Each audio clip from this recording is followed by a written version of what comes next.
Hey guys, welcome back to the channel. I'm Mike and this is Walk. Tonight I thought we'd talk about communications. Let's talk about it, right? There's a vast bit of information to have here. We're just going to go over some of the basics. Uh, I do have some ham radios out here. I want to explain something. In my country, especially in my province, you have to have a license to operate ham radios. We'll touch base that a little bit more. So I'm pretty much using them for their functionality as being FM radios. Or if you have two of them, you can pair them as a longer range walkie-talkie set, which is really kind of nice. So let's get into this, guys. There's lots of stuff here on the table, lots to go over. I'm going to start over here. We see these lovely pouches. This is a PCR pouch. This is from the Ranger Rack system. So it's the Ranger Assault Carry Kit. It consisted of this pouch, the other pouch on the table here, a general purpose canteen pouch, and 3 mag pouches that were really cool because they had shotgun holding sleeves in them, which is kind of a neat thing. They also had a drop leg platform. Hard to come by sets. I've never seen one in the wild. If one ever comes available, guys, I'll try. I'll try my best so I can show you one of these. But that's besides the point. What I have in here is just a poncho. This is a great size pouch for a poncho or some of your longer gear.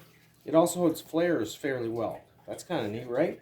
It consists of a large pocket with a Velcro flap things that go over it. So if you're running this gear, you'd have it open as such.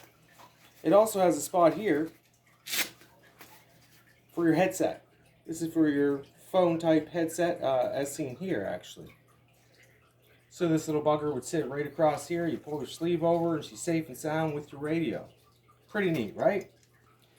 What's crazy about the Ranger Rack system is it had 2 radio pouches. So you had your Sabre radio and your PCR radio. One was for long range, one was for shorter range, like the fellows you're working with. These are really neat, hard to come by pouches. I'm glad I got them when I did. I've never seen them before that and after that. So that's kind of neat, right?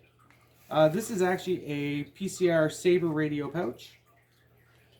Can't really see there, but it's all in there. These are both in mint condition, as you can see. What do I have inside here? I have a PCR radio in a Sabre pouch. Guys, this is not a real PCR radio. They're kind of hard to come by here in our country. This is a dummy that is meant to put a small Bofang ham radio in. What I've actually done is I've untechnologied it and turned it from this beautiful compact little unit into this monstrosity.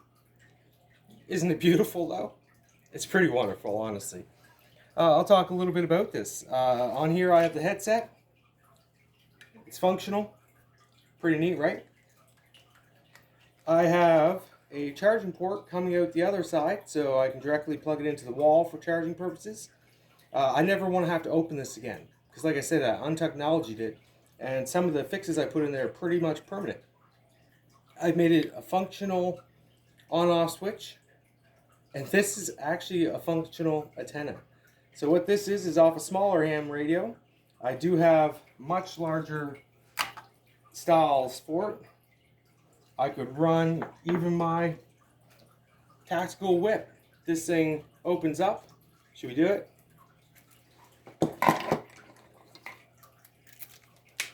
Look at that. There's some range, guys. That's some range right there. I actually attach this to my bug out bag. It allows me to take off my FLC and attach my radio into an ammo pouch like this setup here. This is a ham radio with a whip antenna.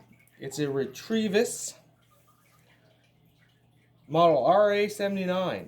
It's a great little ham radio for cheap. Has a functional flashlight. Should we just pull it out, guys? Let's just pull it out. So as you can see, I got a headset on it for pretty neat. This is nice because it has a jack so you can hook it into your acoustic setup. So a small little tight unit if you want to with this. Comes with a belt clip, It has FM function, so you can listen to music on the bad boy. I'm going to tell you right now, you pick up any station if you're on a hill. It's pretty crazy with this 18-inch whip I have on here.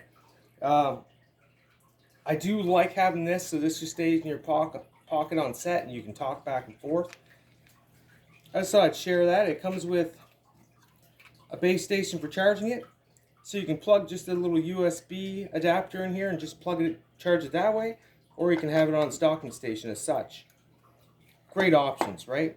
What I like about the USB setup is you can actually charge it with one of these wind-up doodads. So if you don't have much on you, you can always have one of these on you, wind it enough to make some communications, right? So I'm showing you that because the intentions with this bad boy were to have one of those functioning inside of a model of one, more or less. I did this for, like, in cosplay and stuff. It's nice when you can have stuff that's pretty much the years you're thinking of, and people just like the headset. I'm telling you right now that's neat. That's pretty old school, right? These headsets were around back in the days where this was your radio pouch. Do you see the size of this bad boy? This is a Molly 2 radio pouch out of my Molly 2 Ruck. It's a beaut. It's in great condition. There's your tag. Inside it has straps that held your radio, which I believe was a PCR radio. It was a monster. These things were like this, and when you started adding battery packs to them, you'd fill this entire bag with a radio. So we've come a long way, right? But the headset was meant to be worn with something like that. By the way, guys, these make great general purpose pouches because they clinch well together, and they have two little D-rings as such. And you can always pull this little flap over and button it to itself through that D-ring to close it up. So I have a few of these. This one is in mint shape. It's very nice. I thought I'd bring it in here for our surplus guys. Set that off to the side there. Alright, back to the items at hand. So, as I said before, this radio here is paired with this radio here. The radio comes with a cool little clip. These are cheap, guys. This is a Retrievus RT22. If you expect me to remember these names, good luck with that, guys. So, as I mentioned before, we do have rules and regulations about ham radios here. I am allowed to pair my ham radios as long-range walkie-talkies. I'm allowed to listen to whatever I'd like, but I'm not allowed to communicate without a license. And this brings up my next topic. Right here I have a Morse code directory. This is 3D printed by the young fella. You can buy these, you can have it on paper, whatever. The first thing you have to learn in our operating course for ham radio here is you have to be able to type in Morse code so many words a minute, like 100 words a minute or something crazy, and understand and receive that information. I can't do that. For you guys that can out there, I'm glad you took the time and energy to do so. I'm sure in my later years, maybe I'll get into stuff like that when I can't really move. So on my base side, so my family side of things, I have a larger version. I do carry a small version of my personal setup. So let's get to my personal setup. This is my personal setup. This is a Retrievus ham radio like the other, with the shorty antenna and the waterproof mic.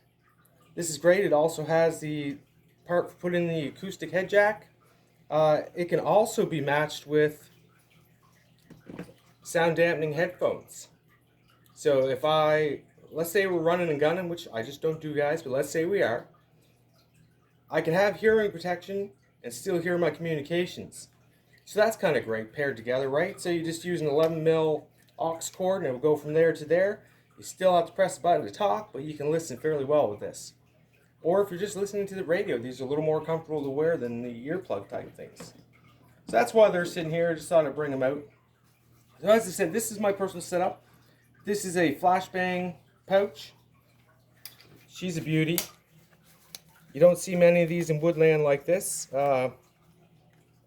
Compared with this is a really small compact unit, is it not? Let's go ahead and pull that out and I'll show you how she gets even smaller. So again, I have the little shorty antenna. Why? Because on my bag I carry a magazine pouch, like you see in the other ham radio in. and it's already geared up for my antenna there. So I wouldn't want to carry this if I was actually in a fighting load. It'd be attached to my book bag more or less. So that being said, let's pull this apart. These jacks have one big, one small. Remember that, guys. There's several different types of jacks. So when you're ordering kit for your kit, make sure you're ordering the right size and you're paying attention. So always go back and look at your manufacturer stuff, and it'll tell you everything you need to know about what you're doing next. So to make this a nice tight little kit, we have the acoustic tube there that wraps around your ear, goes in, and a little speaker mic that just has a little click so you can pop this sucker in a pocket. You see how small this is? We've come a long way. We went from what you've seen in the radio pouch to these PCR radios to this. This is what it's come down to, guys. This weighs nothing. And this is if there's repeaters available, this is again something you'll have to learn about ham radios, is that you can travel from one side of the world to the other with repeating stations. In other words, people that have agreed to let you broadcast across station to station. Other than that, you pretty much can only get their range, and these actually have a great range. Kilometers, guys, or miles. So that's my personal little setup. I do like it for its radio qualities, because obviously I don't have to communicate too much. I'm not in a war zone here, but it is nice to be able to listen to the radio like that, and if I needed to, communicate with other people. So that being said, ham radios, they're not an easy thing to talk about. I don't know all that much about them. I know what I need to know to make these operate for me. They do have a flashlight function on them, which is kind of... But one thing you're going to need if you have a ham radio is a programming cable. So if yours doesn't come with one, get one. This allows you to do all your presets inside of the machine itself, so you're not wasting your time searching through things. You're going to need one of those. I have several other forms of stuff sitting here. This is one of my first. This is from 72 Hours. This is a radio, guys. That's it. That's what I used to bring with me to listen to the radio. And it sufficed as well as one of those. It's actually heavier than that little ham radio, though, which is odd, eh? But you got to be able to listen to your weather stations, which the ham radios do provide for you as well, by the way. And it's always good to keep up with stuff like that, right? Especially local ones. If you take this small GPS unit and this, a small ham radio, you can get yourself out of just about any situation. Everything you need is here. The information's here. The way to communicate it's here. This is a great setup. I'm going to tell you a funny story about where I live. We have some of the highest tides in the world, if not the highest. We constantly have tourists getting themselves trapped in amongst the tides and the cliff walls that we have around. So they'll go around a bend thinking that they're looking for amethyst or shells and stuff, and suddenly they're trapped in these locations, and all they can do is try to yell up a hill and hope people are there to hear them. Several times a year, we have search and rescue grabbing these idiots. Sorry, guys. And these, you should pay attention to stuff like, if you're not from a place, you should understand where you are. They're very dangerous. It happens very quickly. I myself, being from here, have been caught in nipple-high water, panicking, trying to get out of a situation of tides that are, it's going to drown you, okay? It's the Atlantic Ocean. It's cold and it's powerful. So that's just something to keep in mind. Again, keeping radio communications on just sounds silly, doesn't it? To me, like, well, I'm just out with the family, we're on a beach, I don't need radio communications. In some cases, you do need radio communications, guys. So I don't really have too much more to talk about. I think these are subjects that you really need to look into. I took this as a good excuse to bring out some cool surplus pouches and show you how other things fit in them besides weaponry, because I don't really have any of that, and I don't do that. It is neat how universal this Smalley gear is and all your military gear is. One quick thing is you should keep your communications in something like this you can just carry with you all at once. Because honestly, you don't have everything stocked up all the time. Bring it in this. I also have a solar powered large battery in here to power all this equipment and charge it off a solar panel. think ahead, understand what you're using to the best of your abilities. And maybe one more thing you might want to look into is what's called a Faraday bag. And we do have solar flares, it's a real thing. It will protect your communications from that. They're just a simple little bag, they're fairly inexpensive, and you can protect all this equipment in something like that, because then you'll be the one with instead of the one without. So I'm going to stop us there today, guys. There's a lot of information to go over here. Really pay attention to what you're buying. I understand that you can't just broadcast on ham radios here in this country. I know it's silly, it really is, but we have rules. Let's just follow them so everybody can have a good time. And please like and subscribe, and we'll see you next time, guys.